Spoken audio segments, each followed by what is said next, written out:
ప్రతిభా భారతి గారు కానీ, యనమల రామకృష్ణ గారు కానీ, నారాయణరావు గారు, నారాయణరావు గారు ఉండేవారు, వారు కానీ, తర్వాత కోడెల శివప్రసాద్ గారు కానీ, వీళ్ళందరూ కూడా సభాపతులుగా పనిచేశారు. మీ అందరికీ తెలుసు. విలువలతో కూడినటువంటి కార్యక్రమాలు పాల్గొన్నారు. సభను సక్రమంగా నడిపించారు. ఉంటాయి కొంతమంది చేత చిన్న చిన్న పొరపాట్లు జరుగుతూ ఉంటాయి. కానీ నా ఉద్దేశం ఏంటంటే ఈ సభ అన్నది చాలా గౌరవమైన సభ. నేను 42 ఇయర్స్ నుంచి నేను రాజకీయాల్లో ఉన్నా, మీకు తెలుసు. మీ అందరూ ఇప్పుడే మాట్లాడారు. అయితే ఈ స్థానం అన్నది చాలా పవిత్రమైన స్థానం. నేను మీ అందరినీ కోరేదండి, ఇక్కడ చూశాను నేను రాత్రి అన్ని తెచ్చి చూస్తే మొత్తం 22 మంది మహిళా ఎమ్మెల్యేలు వచ్చారు ఈ సభలో. నిజంగా చంద్రబాబు నాయుడు గారిని, పవన్ కళ్యాణ్ గారిని అభినందించాలా. ఇంతమంది మహిళలకి అవకాశం, మహిళల కోసం ఎన్నో ఉపన్యాసాలు ఇస్తుంటాం రాజకీయంగా, కానీ వాళ్ళకి ఆ స్థానం కల్పించడంలో ప్రముఖ పాత్ర వహించిన చంద్రబాబు నాయుడు గారికి, పవన్ కళ్యాణ్ గారికి, బీజేపీ వాళ్ళకి ధన్యవాదాలు చెప్పాల్సిన అవసరం ఉంది. అంటే మహిళలు అలాగే 33% పోస్ట్ గ్రాడ్యుయేట్స్ ఈ సభలో ఉన్నారు. ఇది చాలా మంచి పరిణామం. 39 మంది గ్రాడ్యుయేట్స్ ఉన్నారు ఈ సభలో. అలాగే 57% లెస్ దెన్ 55 ఇయర్స్ ఏజ్ ఉన్నవారు ఉన్నారు. 55 ఇయర్స్ లోపు ఉన్న వాళ్ళు 57% ఉన్నారు. అంటే ఇంచుమించు యంగ్ బ్లడ్ కదా. ఇటువంటి సంపద ఈ సభలో ఉంది బికాస్ ఆఫ్ నాయకుల తాలూకు సహకారంతో. మరి దీన్ని ఉపయోగించుకొని మన సభని స్వభావంగా ఎప్పుడూ జరిగిన విధంగా ఉంచితే, ఎందుకు అంటున్నానంటే ఈ మాట, గత 5 సంవత్సరాల పరిపాలన చూసాం మనం. సభాపతిగా నేను మాట్లాడవచ్చో తెలియదు, కానీ రాష్ట్రం నష్టపోయింది, ప్రజలు నష్టపోయారు.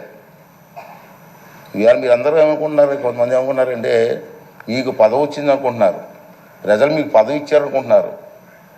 నా దృష్టిలో మనకి ఇచ్చింది పదవి కాదు, బాధ్యత. మనకి ఇచ్చింది ఈ టర్మ్లో మనకి ఇచ్చింది పదవి కాదు, ఒక బాధ్యత ఇచ్చారు. మన భుజస్కంధాలపై బాధ్యత పెట్టారు, ఒక నమ్మకంతో ఇచ్చారు. చంద్రబాబు నాయుడు గారు, పవన్ కళ్యాణ్ గారు, బీజేపీ కలిసిపోయి ముందుకు వచ్చారు. ఈ రాష్ట్రానికి న్యాయం జరుగుతుంది, చంద్రబాబు గారు సమర్థవంతంగా పరిపాలన చేసే శక్తి ఉంది అని ఒక నమ్మకం. నేను ఎన్టీ రామారావు గారితో పనిచేశా 83లో, అది ఒక తుఫాన్. కానీ సీట్లు వచ్చాయి, కానీ ఇంత మెజార్టీలు రాలే ఆ రోజులో. ఒకసారి గమనించండి, ఒకసారి మీరు సీట్లు వచ్చాయి, ఇంత మెజార్టీలు రాలే. ఏంటంటే ఒక ఎమ్మెల్యేకి మా ఎంపీకి వచ్చిన మెజార్టీలు వచ్చి మనం చూశారు మీరు. దాన్ని మనం ఎప్పుడూ మర్చిపోకూడదని చెప్పి ఈ సందర్భంలో మీ అందరికీ మనం చేస్తున్నాను. అలాగే ఫస్ట్ టైం ఎమ్మెల్యేస్ 88 మంది ఉన్నారు మన హౌస్లో. ఫస్ట్ టైం ఎమ్మెల్యేస్ వారందరినీ నేను కోరేది ఏంటంటే, మీకు అవకాశాలు ఇస్తా, ఎందుకంటే మీరు కూడా మాట్లాడాలి, మీ తాలూకు వాయిస్ వినిపించాలి. మీ అందరు నేను కోరేది ఏంటంటే, ఈ హౌస్లో మాట్లాడడం అంటే హౌస్ కోసం కాదు, నా కోసం కాదు, మీకోసం కాదు, ఈ రాష్ట్రం కోసం, రాష్ట్ర ప్రజల భవిష్యత్తు కోసం మాట్లాడాలి. అంచేత ఫస్ట్ టైం ఎమ్మెల్యేస్ కూడా మగమాటం లేకుండా నీకు అవకాశాలు ఇస్తా. అవసరమైతే హౌస్ని 2-3 రోజులు పొడిగిస్తాం, సభానాయకులు మాట్లాడి, తప్పేం లేదు. చర్చ జరగాల. మీ నియోజకవర్గంలో మీరు కావాల్సినటువంటి కార్యక్రమం ప్రజలు అందరూ కోరుకుంటారు. కార్యక్రమం అడుగుతారు మనల్ని. ఆ కార్యక్రమాలని స్పష్టంగా సభ ద్వారా మంత్రులు ఉంటారు, మంత్రులకి అధికారులు ఉంటారు, అధికారులకి వారితో పాటు ప్రజలకు కూడా మా ఎమ్మెల్యే గారు అసెంబ్లీలో మాట్లాడారు మా సమస్య కోసం చెప్పి ఒక ఆలోచన వచ్చే విధంగా మీరందరూ కూడా ప్రవర్తించవలసినటువంటి అవసరం ఉందని చెప్పి మనం చేస్తున్నాను. అలాగే మా చంద్రబాబు నాయుడు గారు చూశాను, నేను రాత్రి చూసి చాలా ఆశ్చర్యపోయాను. నేను ఫస్ట్ టైం ఎమ్మెల్యేస్కి 9 మందికి మంత్రులు ఇచ్చారు. సాధారణంగా మంత్రి అంటే ఏం చేస్తారంటే అనుభవం చూస్తారు, ఎన్ని చూస్తారు కదా సాధారణంగా. కానీ ఫస్ట్ టైం ఎమ్మెల్యేస్కి 9 మందికి మంత్రులు ఇచ్చారంటే ఇది చిన్న విషయం కాదు.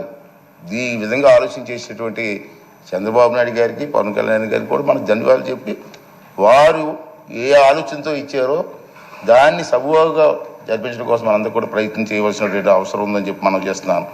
అదే కాకుండా ఈవేళ మీరు చూశారు, ఇందా చెప్పాను, నందమూరి తారక రామారావు గారి ఆశీస్సుతో నేను రాజకీయాలకు వచ్చాను. మీ అందరికీ తెలుసు. గత 42 సంవత్సరాల నుంచి కూడా ఓటమి ఉండొచ్చు, గెలుపు ఉండొచ్చు, ప్రజా జీవితంలో గడిపాం. నాకు జీవితాన్ని ఇచ్చింది తెలుగుదేశం పార్టీ. అందుకే అప్పుడప్పుడు చెప్తుంటాను, నేను బతికున్నంత కాలం కూడా తెలుగుదేశం పార్టీ జెండా కప్పుకొని చచ్చిపోవాలనుకుంటాను తప్పించి వేరే ఆలోచన మాకు లేదు. ఎందుకంటే నాకు జీవితం ఇచ్చింది. ఆ మాట అంటాడు కొంతమంది, ఆ మాట ఎందుకంటే ఉంటారు. సరే, ఏ పదవిలో ఉండవచ్చు, నేను ఏ కుర్చీలోనూ కూర్చోవచ్చు, నాకు జీవితాన్ని ఇచ్చిన వాడిని మర్చిపోతామా? అదే నా భావన. అదేవిధంగా మనందరూ పనిచేయాల్సిన అవసరం ఉందని చెప్పి మనం చేస్తూ, అలాగే మీరందరూ కూడా నేను కోరేది ఏంటంటే, మీరు కొన్ని కార్యక్రమాలు ఇస్తారు ప్రజలు మీకు. ఆ కార్యక్రమాలని హౌస్లో ఏ విధంగా ప్రజెంటేషన్ చేయాలా? ఇది హౌస్లోకి వచ్చాం, కూర్చున్నాం, వెళ్ళిపోయాం, అది కాదు ముఖ్యం. ప్రతి కార్యక్రమానికి కూడా పద్ధతి ఉంది. మీ దగ్గర రూల్స్ ఉన్నాయి. ఇక్కడ మన ఇక్కడే అసెంబ్లీలో లైబ్రరీ కూడా ఉంది. నేను నా అనుభవం చెప్తున్నాను. ఈవేళ మేము ఫస్ట్ టైం ఎమ్మెల్యే అయినప్పుడు 83లో కానీ 85లో కానీ నేను మంత్రి అయినప్పుడు ఒక క్వశ్చన్ వేస్తే ఆ క్వశ్చన్ ఎలా వేయాలా నేర్చుకోవాలి. ముందు ఏ ఫార్ములా వెళ్ళాలా. సభలో మాట్లాడినప్పుడు మంత్రి ఉంటారు, మంత్రితో పాటు వాళ్ళ డిపార్ట్మెంట్ వాళ్ళ ఆఫీసర్లు ఉంటారు. మీరు మాట్లాడింది మీ సమస్యని ప్రెజెంటేషన్ చేసే విధానాన్ని నేర్చుకోవాలా. ఒక కావలిస్తే చంద్రబాబు నాయుడు పెద్దలతో మాట్లాడి మీకు ట్రైనింగ్ క్యాంప్స్ పెడదాం. ఇంతకుముందు హైదరాబాద్లో బాబు గారి టైంలో, సార్ మీకు గుర్తుందో లేదు కానీ, ఒక 4-5 రోజులు మాకు ట్రైనింగ్ ఇచ్చారు. ఎన్టీ రామారావు గారు అయితే అక్కడ గండిపేటలో 9 రోజులు ట్రైనింగ్ ఇచ్చారు మాకు. 9 రోజులు అక్కడే ఉన్నాం. ఏ సమస్యని ఎలా ప్రజెంటేషన్ చేయాలా, క్వశ్చన్ అవర్లో ఏ సమస్యలు ఏం చేయాలా, 304లో ఏంటి ఇవ్వాలా, కాళ్ళ టెన్షన్లో ఏంటి ఇవ్వాలా, బడ్జెట్ స్పీచ్ ఎలా మాట్లాడాలా, ఇవన్నీ కూడా మనం ట్రైనింగ్ తీసుకోవాల్సిన అవసరం ఉంది. మనం ఏ సిగ్గుపడవలసిన లేదు. ప్రజా సమస్య నేర్చుకోవడం తప్పు లేదు.